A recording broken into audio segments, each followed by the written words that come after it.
أعوذ بالله من الشيطان الرجيم بسم الله الرحمن الرحيم الحمد والثناء لله رب العالمين باره الخلائق أجمعين الذي لا يبلغ مدحته القائلون ولا يحصي نعماءه العادون ولا يؤدي حقه المجتهدون ثم الصلاة والسلام على سيدنا ونبينا محمد وآله الطاهرين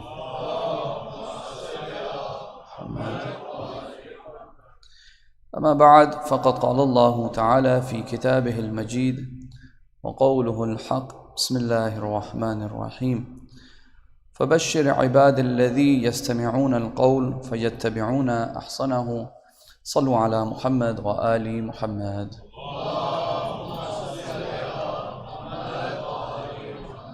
Assalamu alaikum, dear brothers and sisters. Tonight we want to wrap up the discussion that we've been having for the last 3 evenings, and tomorrow inshallah we'll do a sort of a recap as well.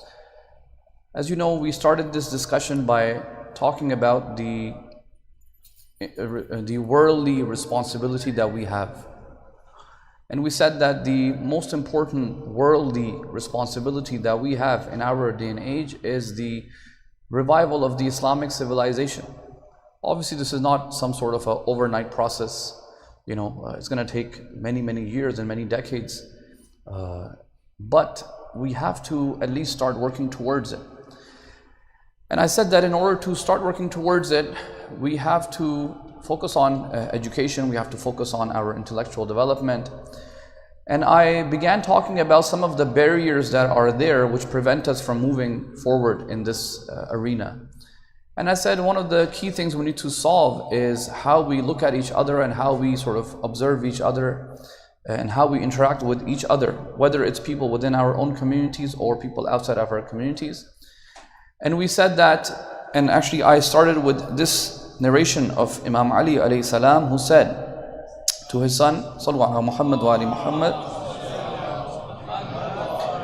he said, Ay bunayya, inni wa in lam akun umirtu umra man kana qabli. Oh my son, even though I have not lived as long as many of the people who have lived in the past before me, but faqad nadartu fi a'malihim, but I looked into their actions and conduct, and I وَفَكَّرْتُ فِي أَخْبَارِهِمْ, and I thought and I reflected upon the things that I had heard about them. وَسِرْتُ فِي آثَارِهِمْ, and I sort of traveled and journeyed and analyzed their heritage, their intellectual traditions, their conduct, and I studied them.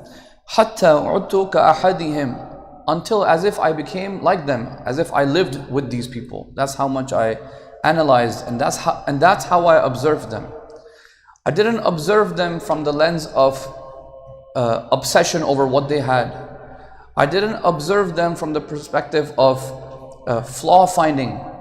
I didn't observe them from the perspective of just blind imitation. No, فَكَّرْتُ فِي أَخْبَارِهِمْ, I contemplated over what they were doing. Even the word nazar in Arabic, it is not just about looking. It is actually a reflective type of looking, where you are looking but you are analyzing. So nadar actually is not just I was looking at what they were doing. No, it is a type of a reflection. So it's a very important word that he has used. And he says that I studied them so much فَعَرَفْتُ صَفْوَ ذَلِكَ مِنْ قَدَرِهِ وَنَفَعَهُ مِنْ ضَرَرِهِ, until I understood the things that harmed these people, and I understood the things that benefited these people, and what will benefit me and what will harm me. This is the premise that I started off with in the first lecture. So tonight I want to talk about the lens and observation that inshallah we should all be looking at each other with. And this is the lens that will actually help us grow. It will actually help us grow and move forward inshallah productively. Look at this beautiful tradition from Amir al-Mu'mineen alayhi salam, where he says, Al-aql hifdhu tajarib, that the intellect is the preservation and preserving your tajruba, experiences. This is very, very powerful. I'm mid-30s, not even mid-30s now, I'm considered late 30s now. This is a reflection I have to do on my own life. So now I'm considered late 30s, I'm past 35. I have a certain experience in my life. And each and every single person in this crowd, on the men's side, on the ladies' side, has different experiences. All of you have experienced ups and downs in your life. There were probably moments in your life where you felt very hopeless, but somehow you got through that moment. And that is an experience that only you have. I can never feel that experience that you went through, correct? Because that's your personal, very particular experience to you. Likewise with myself, and likewise now imagine the rest of the community. Everybody has their experience. Imam Ali is saying that the aql, the intellectual side of your community, is if we can preserve these experiences that everybody has had. If we can somehow bring all of these experiences together, that is something that is very, very important. Why? Look, in another tradition he will say, Ma akthar al-ibar wa aqall al-i'tibar. Because each of these experiences that we went through, somebody went through a calamity, someone went through a period of success, someone went through a disease, someone went through a calamity, an ailment, a tough time at school, a tough time at home, tough time with their family. Or for example, a very successful time in their life where they were just soaring, becoming very rich, becoming very famous, becoming very well known, and maybe their life with their spouse is excellent, there's no problems in their life. All the goods and the pros and the cons, the good times and the bad times. All of these have ibrah. They have lessons. Imam Ali is saying, how many things in our life have ibrah? Where if we just take a step back and looked at these events that happened in our lives, but the problem is, وَأَقَلَّ الْإِعْتِبَارِ. So many points of learning, so many points of ibrah, but how many few people are taking the i'tibar, actually taking the ibrah from those incidents? I'll tell you a funny story about myself. I came from the Middle East. Okay, in the Middle East, the study pattern was a little bit different. Okay, we had exams, we had midterm exams, monthly exams, and all sorts of tests and examinations. I moved here in grade 7, and my dad's like, hey, where's the exams? I said, Abu, there's no exams in Canada, and there's no exams in schools. So now, at that time, obviously my dad's a new immigrant, they're struggling with job and, the typical, new immigrant struggles. And maybe he's thinking that I'm lying. I said, Abu, there's no exams. So Abu was asking, how do they test you? How do they assess you? I said, Abu, even I don't know how they assess you over here.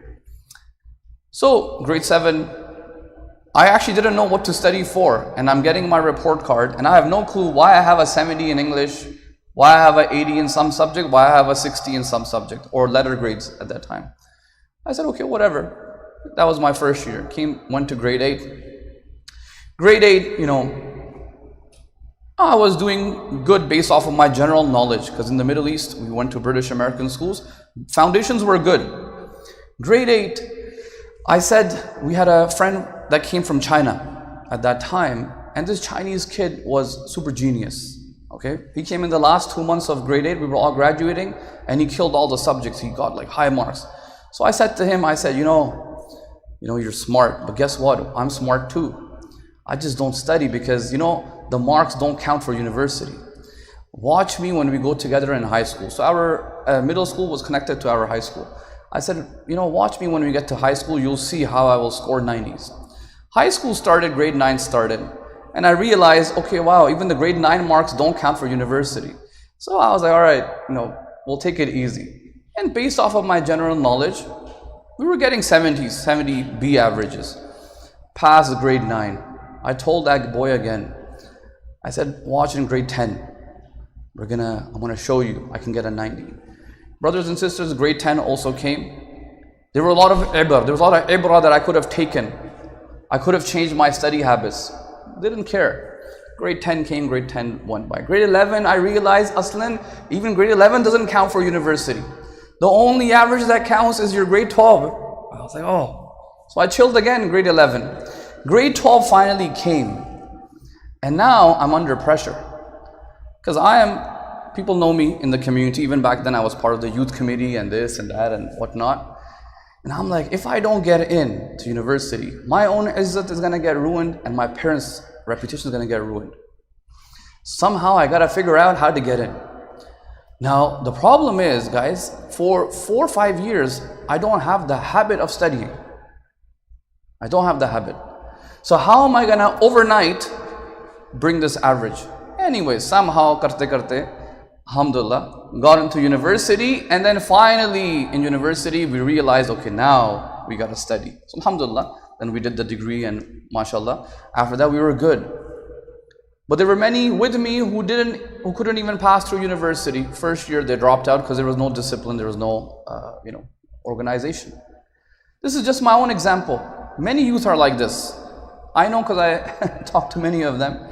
Lazy, or just thinking that they'll pull it off last minute. Sometimes you might be able to pull it off, sometimes you might not be so fortunate. Allah had given me a lot of opportunities to rethink and reflect. I was just coasting and chilling. This is the habit that we end up in as humans, where we have our own experiences, but we don't take lessons from them. We don't change. We don't learn from our experiences. ما أكثر العبر وأقل الاعتبار. So many points of reflection for all of us, but how less are the people who take the lessons and act upon them. But brothers and sisters, inshallah, tonight I'm going to give once again examples like I have been giving last couple of nights about this phenomenon. How can we look at people, at individuals, at community members, at intellectuals, even from other schools of thought, even from other faiths, and look at them from the lens of learning from them, learning from their experiences. So the first set of examples, inshallah, tonight I'm going to give you are the intellectual examples, things that our ulama of the past used to do, and that's how the Islamic civilization grew very strong. I will start with one of the examples first. Up until the late 1800s, early 1900s, logic was taught in secondary and high schools, secondary schools and also in universities. Logic, even in the West, it was taught in universities and also in high school. In the early 1900s, it was removed from the curriculum. And the reason for that is a whole history why that happened. But logic came into the Muslim world when the Muslims went into Syria and Iraq, because these lands were Christians, Greek, ancient Christian empires and Greek empires. And logic was sort of developed and written about by, as I say, Aristotle. So it's a Greek discipline that they worked on for centuries. And logic came into the Muslim world because the Arab Christians were translating these books. Okay? They were translating these books. The Muslim ulama who were also with the Christians, they didn't once say, hey, don't translate these books, we don't want these books, we don't want this foreign discipline, we don't want this foreign science. Not all of them, there were. So here's the interesting thing, there were ulama even back then that were always constantly against these subjects, but majority, they were not against it. They said, hey, let's study this. What is this? What is this discipline? So they began to study it. They began to, as I said, translated it. And the first phase of it was the translation into Arabic, and the Arab ulama were now looking into it, studying it. And up until, decades later, you have a great philosopher by the name of Farabi. Farabi is very famous. And he wrote extensive commentaries on the logic books of treatises of Aristotle. So look, they accepted, they understood, they critiqued it, they wrote commentaries on it. After Farabi, you have Ibn Sina. Ibn Sina is actually not a fan of Farabi. Farabi is, during the time of Baghdad, the school of Baghdad. Ibn Sina came later on. Ibn Sina says, hey, Farabi, you did a good job. Good job. Ibn Sina is indebted to the school of Baghdad. But Ibn Sina has a problem with the school of Baghdad. So what did he say? He says, okay, mashallah, you guys did a good job. You studied this stuff, you translated it, you wrote your commentaries, but I'm going to take it to a next level. I'm going to reframe this entire discipline with our own lens, with our own flavor, with our own terminologies. And Ibn Sina created his own sort of school of thought in logic. Ibn Sina is influenced by Greek logic, but nobody calls Ibn Sina's logic Aristotle's logic. It is not Greek logic. It is Islamic. It's considered an Islamic discipline. And up until today, it is a prerequisite in all madrasas and all hawzat. Up until today. One of the first topics you must study is logic. And it was in due to, let's say, people like Ibn Sina and many other ulama came later on, Allama Hilli and Khaja Nasiruddin Tusi and so on. I'm saying they weren't scared. They weren't intimidated. They weren't saying this is a foreign thing. What is this? We shouldn't look at it. We shouldn't look into it. We shouldn't study it. They said, bring it on. What is this? We can take it on. We can understand it. We can critique it. We can refine it. And we can give it our own framework. Logic was required to get into medicine. Logic was required to get into astronomy. Logic was required to go into mathematics. It was the foundational topic that was required for all other disciplines. Even until today, before you get into fiqh, before you get into usul al-fiqh, you must study logic. You have to study it. This is one example. Hifz al-tajarib. They preserved the tradition and the experiences of the past. They accepted it, they took it, they refined it, they critiqued it, and they presented something creative, new, different. It's not a copy-paste. Second example, one of the greatest scholars of the Muslim world, intellectual, is a scholar by the name of Rayhan al-Biruni. Okay, he was a contemporary of Ibn Sina. And also other ulama like Sheikh Mufid and these other ulama, he's a contemporary. Rayhan Biruni, especially the youngsters that are here, I would highly recommend you to go read up on this man. This guy's thinking was on a different level. Okay, Rayhan Biruni. He is one of the individuals who's an expert in mathematics, expert in astronomy, expert in philosophy, expert in geography, expert in traveling. He is the one who traveled to India. He has a whole book about what was happening in India. And he lived with the people of India. And he says in his book, which became a very controversial statement even back then. And many people didn't like Rayhan because of this. He said, I went to India and I realized that the elites of the Hindu religion are actually monotheists. They're muwahhid in his book. And he says the masses, the awamun nas, they are the ones who are afflicted with shirk. They are the ones who are idol worshippers. So this became a very controversial statement Rayhan Biruni said in his book. But he traveled there and he saw how the social system in India was working. What does Rayhan Biruni say in one of his books? He says, it's a book about geography, okay? He says, when I look at the people of my time, I see that they are afflicted with ignorance and ghafla. That they always show enmity and animosity against people of fadila. People who are trying to preserve the experiences of other cultures and other religions. There's always a group in the community that is always hating on these people. And they are always against those who possess ilm of the different disciplines, and they are always harassed by them in all the different ways. So Rayhan is one of the victims of this, by a certain group. He says that animosity against these different disciplines like science and astronomy, there are some people who have an extreme attitude against it, which says that this discipline is misguidance and deviancy, and we rather stay away from it. So look, Rayhan is also saying at that time, there's a group who is always just hating, always finding flaws, always saying this is from the kuffar and this and that.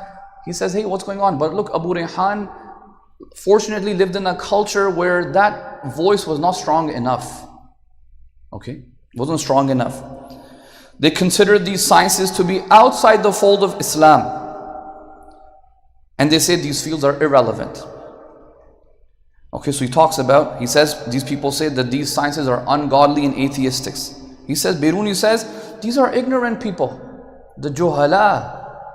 The jahil people, they act like this because they themselves remain protected and people in society never become aware of their ignorance. Okay, so it is in the interest of the juhala, the jahil people, to keep excommunicating these type of intellectual scholars because their own positions are preserved. He says we must preserve the experiences of different cultures and civilizations because it is necessary for human social life to progress. He says, I am surprised by someone who hates logic, and because he is incapable of understanding it and he calls it strange, and so on and so forth. This is Abu Rayhan. Why am I mentioning this? I'm going to show you an example where our ulama were influenced by Abu Rayhan Biruni and they ended up changing a fatwa. What is this story? Before Sheikh Mufid, many of our ulama, based on some riwayat that we have in our books, used to believe that Ramadan is always 30 days.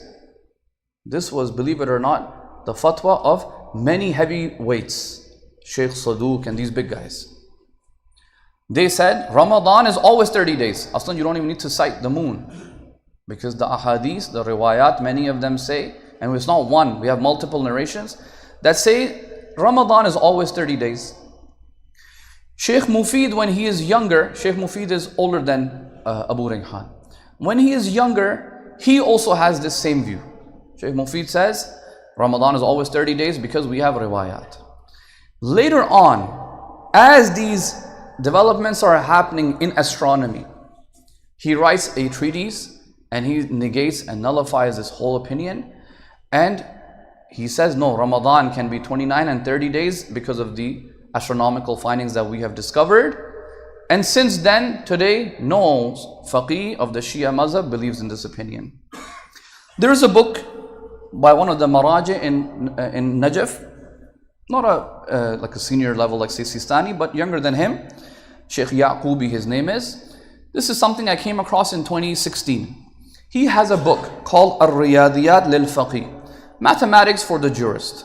So it's a math book for fuqaha. So he talks about inheritance, talks about these other concepts that have math involved in them. In this book, he is transcribing a lesson that he attended with Sayyid Sistani, Atul Sistani, because he attended his classes for several years in fiqh.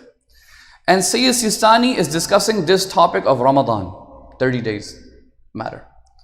So he's quoting this whole discussion, and then he quotes Atul Sistani, and I want to show you what Sayyid Sistani says. He says, وَبِبَالِ أَنَّ أَبَا رَيْحَانَ الْبِرُونِ الْمَعَاصِرْ لَهُمْ, that hey, Sayyid Sistani is saying, Abu Rayhan Biruni is a contemporary to Sheikh Mufid and these later fuqaha. ذكر في كتابه الآثار الباقية. So Abu Rayhan has a book called al-Athar al-Baqiyah. أن العجب من أئمة أهل البيت عليهم السلام ينقل عنهم أنهم قائلون بالعدد. Abu Rayhan says, why did some of these Shia ulama report this, that Ramadan is only 30 days? ما أنه مخالف لعلم الحية. He says, Abu Rayhan is saying this is 100% against the views in astronomy. وَالْبِرُونِ, this is Sayyid Sistani, وَالْبِرُونِ مِنْ أَعْدَمِ عُلَمَاءِ الْمُسْلِمِينَ فِي الرِّيَاضِيَاتِ وَالْفَلَكِ. He is one of the, Abu Rayhan is one of the greatest scholars in this field.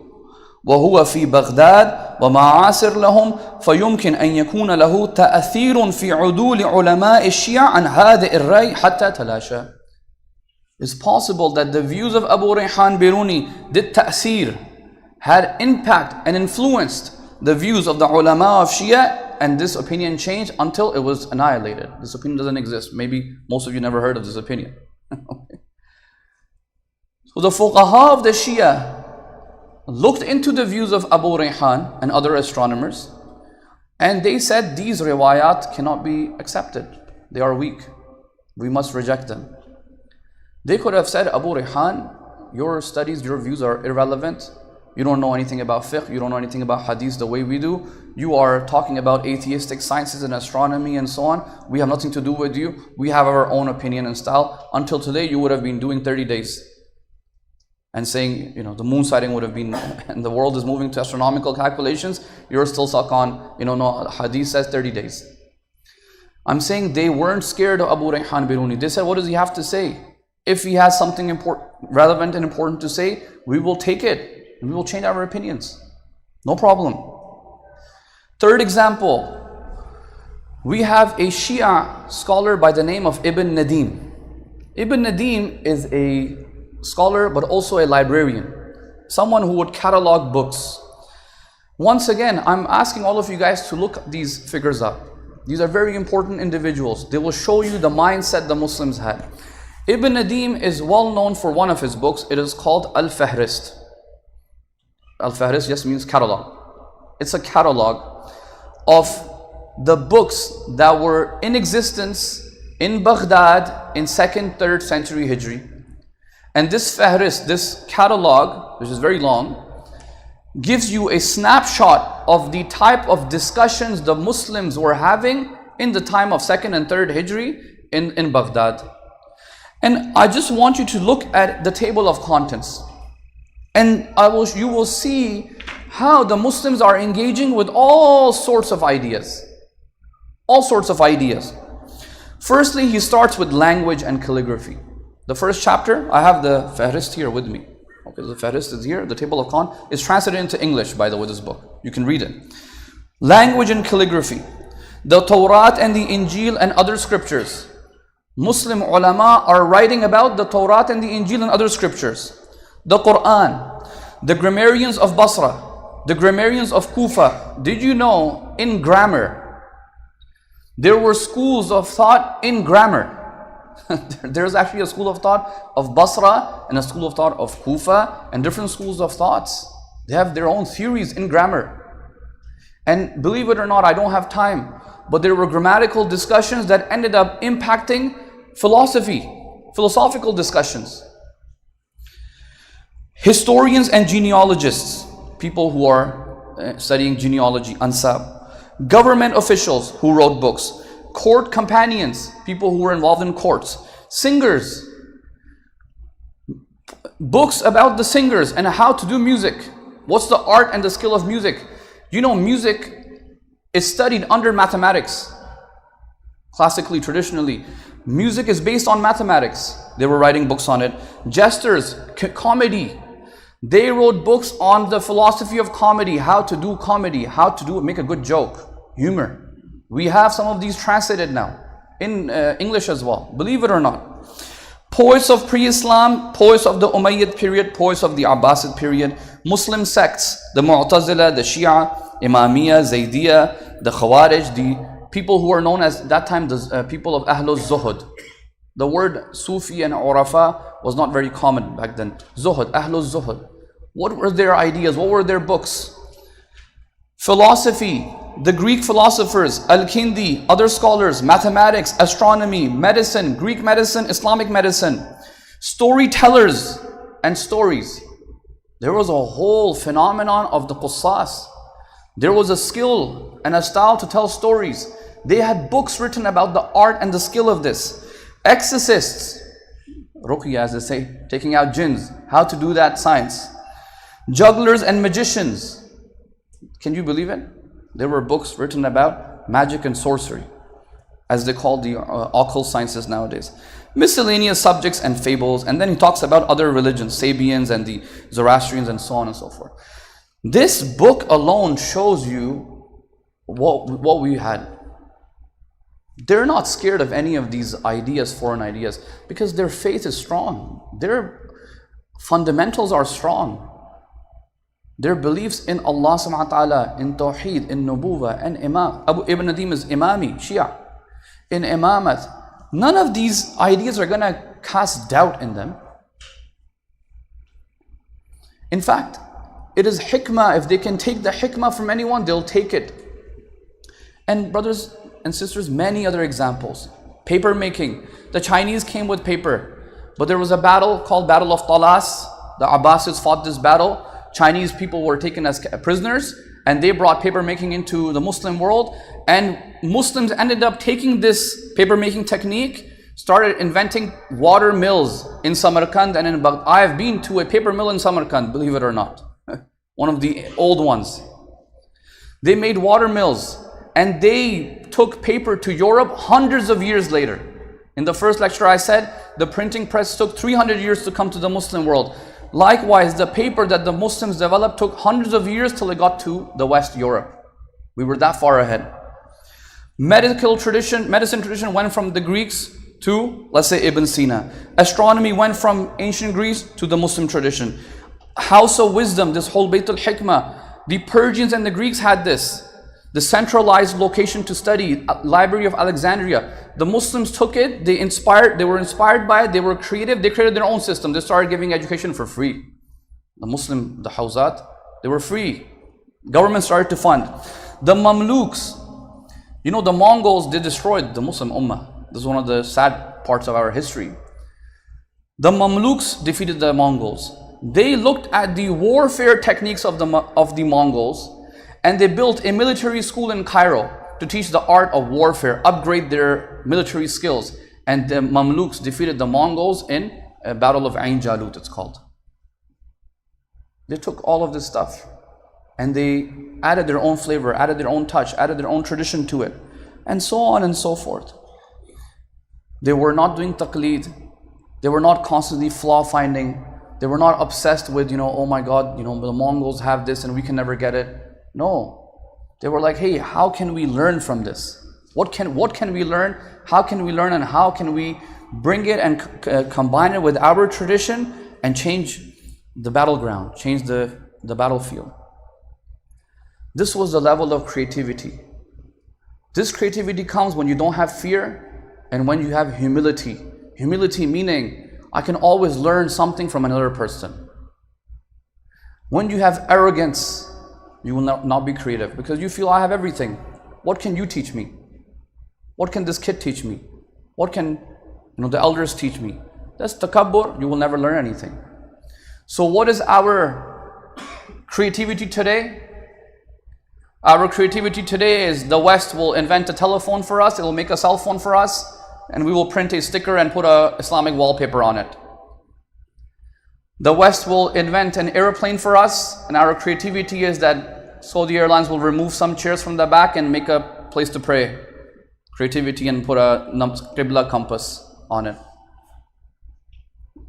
Our creativity is that the West will create a schooling system, the credit system, the public schooling system. We will copy that exact same thing and we will say our kids have to wear the hijab and we will pray at 1 o'clock in school and we will call it an Islamic school. This is the level of our creativity today.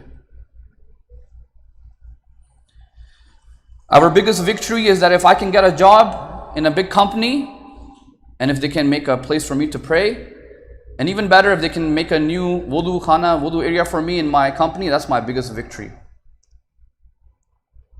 I'm saying this is the creativity that we are showing to the world. Meaning the West should find me a solution. You give me the solution, I will just imitate it.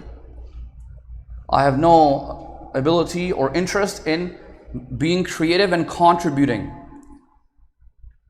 And this is coming from an inferiority complex, from a defeatist mindset, a lack of understanding of what we have in our tradition, what we had, and laziness and all the rest of the things. Our priorities are elsewhere. The way we look at people is different, in a negative lens. This is the reason why we're in this situation. These were examples that were more, structural, intellectual examples.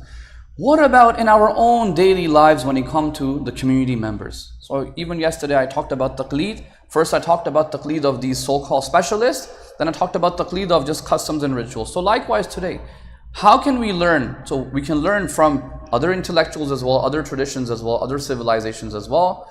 But what about now within our own community members? Do not look at each other from a lens of what each of you has in terms of obsession, in the sense of worldly possessions, because that is not the value.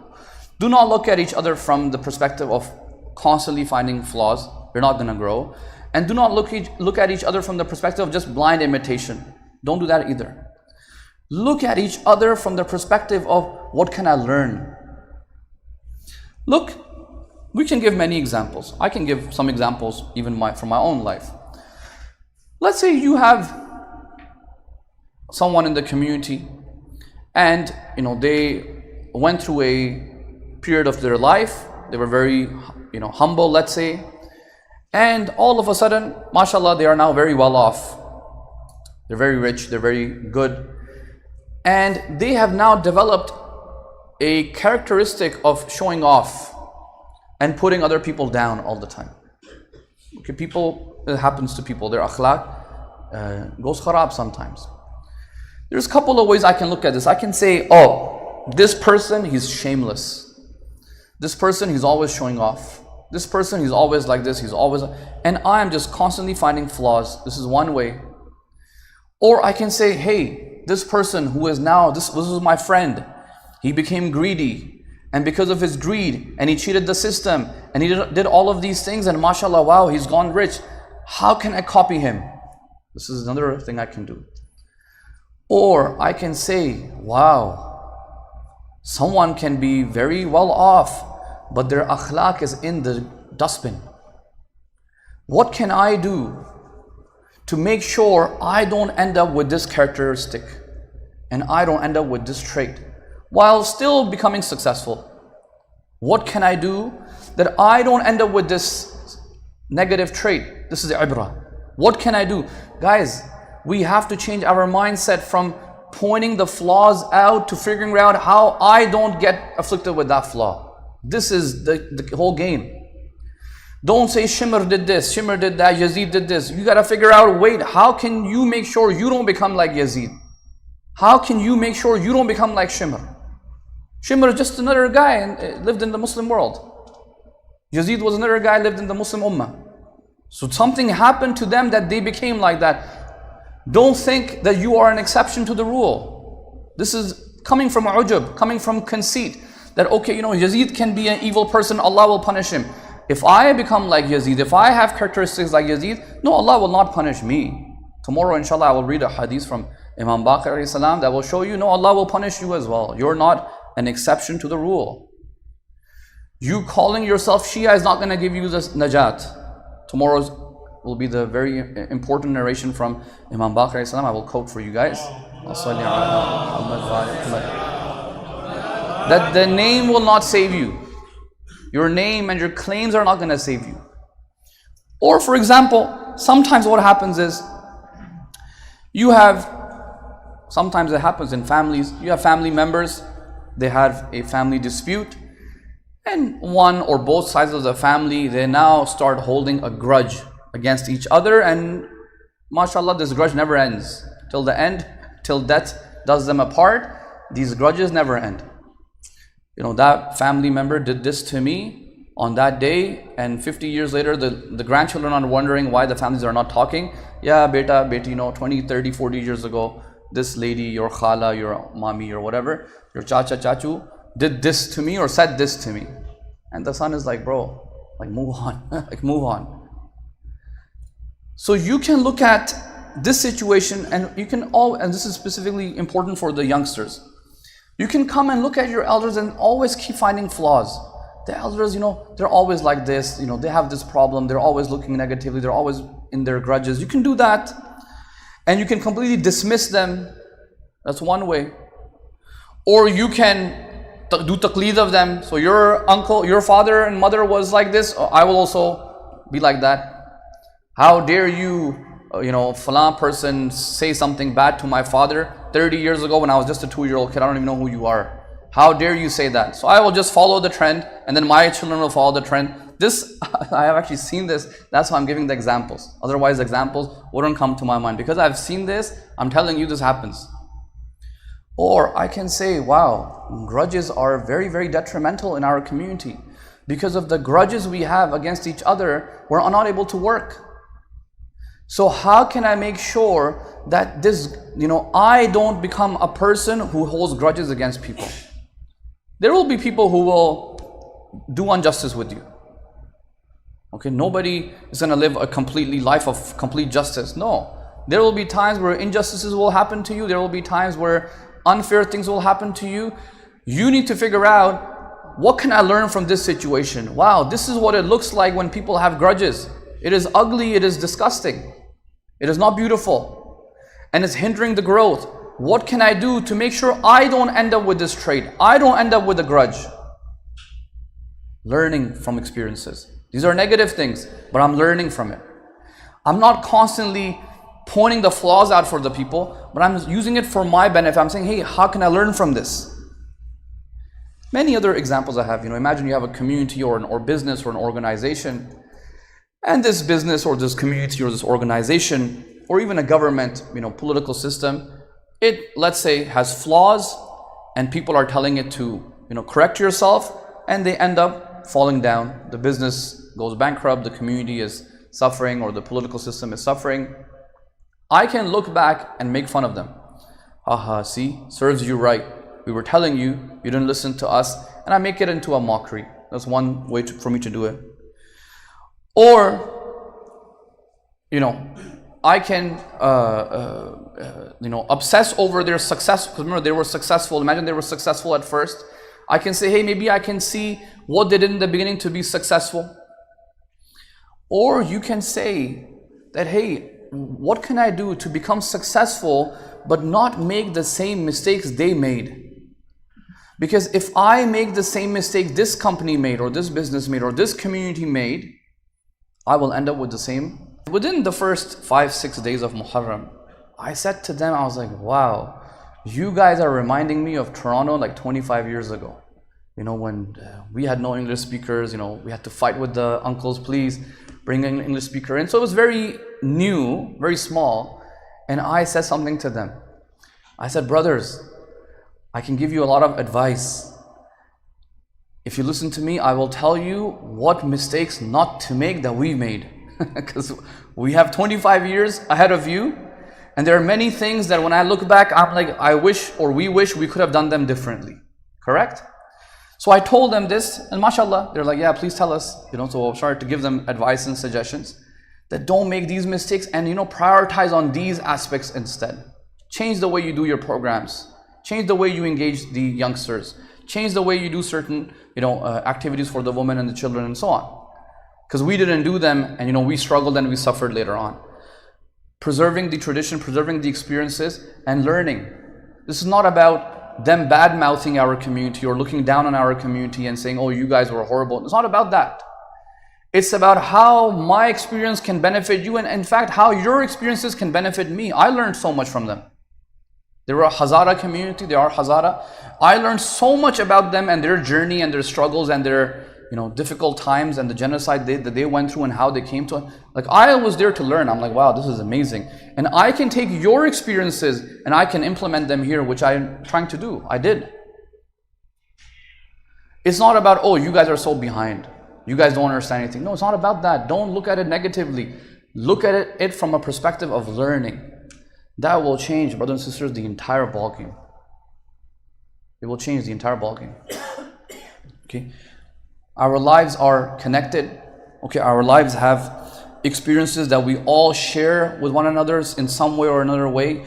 And if we can only start looking at each other from this lens, okay, somebody is resilient, don't just praise them. Say, how can I become resilient? What did they do to become resilient? Somebody is very patient. How did they become patient? Somebody is very successful in certain things. Don't look at them and pray for them and get jealous of them. No, what did they do? Maybe they can help me. Maybe they can teach me. Change your lens. Change your perspective. And when, inshallah, look, imagine all of you start doing it. If all of us start doing it, everybody comes in with not fear and threat and intimidation and, oh my God, I might get called out. If everybody comes with the fact that, hey, we are all here to learn. We're humble. We have humility. We have responsibility as well. You have something to share. I have something to share. You will share your ideas. You will generate new things. You will become creative. That's how it's done. Creativity, that's what it is. It's tabadul al-ara, as they say. Exchange of ideas. Inshallah, tomorrow I will do a recap and extend a little bit more. I know my time is running out. But I have 2-3 points here, like quick points over here, where I said that, practically what can I do? Always engage with others, as I said, with humility, and always see what I can learn from the other side. This requires you to listen. If you're always talking, and you're not a good listener, that's not a good quality to have. Intellectual people are good listeners. They're always listening. They're seeing, what can I get? Ask, learn, and then filter it. Okay, so I do have my beliefs. I do have my fundamental beliefs. I do have my aqidah. I do have my fiqh. I do have my sharia. I have all of these things. I have my tradition. I have my culture. I have my heritage. Let me filter this out. See, what can I really take, realistically speaking? What can I adapt? And then apply. And say, how can I apply this in a way where I can take this idea or thought or anything and use it and innovate with it to solve a social problem of myself, my life, my community. These are the 3 steps you need to do. Ask, filter, and apply. Ask, learn, listen, filter it, and then apply. Inshallah, tomorrow I will extend on this a little bit more when I'm recapping it. What can the communities do to facilitate this? We have, mashallah, many centers, community centers, and of course schools are there. Schools need a lot of support in North America. Islamic schools need a lot of support. But even the centers, you can become, imagine you become idea generation hubs, intellectual hubs, educational hubs. Imagine you become a hub. Ideas are generated in this center. Why not? Bring the talent in. Let the youth learn from the elders. They need mentorship. A lot of youth need mentorship. There are very successful people in the communities. Facilitate for them to come and share their experiences, ideas. Make it something regular. These are just ideas, creative ideas that inshallah you will see success, inshallah, if you take steps like these, inshallah. Inshallah, tomorrow, as I said, I will recap some of these points from the last 4 nights. I will also mention the narration I said from Imam Baqir salam, where it talks about what does it really mean to be a Shia. Our mindset, we feel that, hey, as long as I am calling myself a Shia and just attending some rituals, inshallah, I will have my salvation. The Imam says, no, it's not enough. The name and giving yourself a title and a name is not the criteria for najat. So inshallah, that will be for tomorrow evening. Sallu ala Muhammad wa ali Muhammad.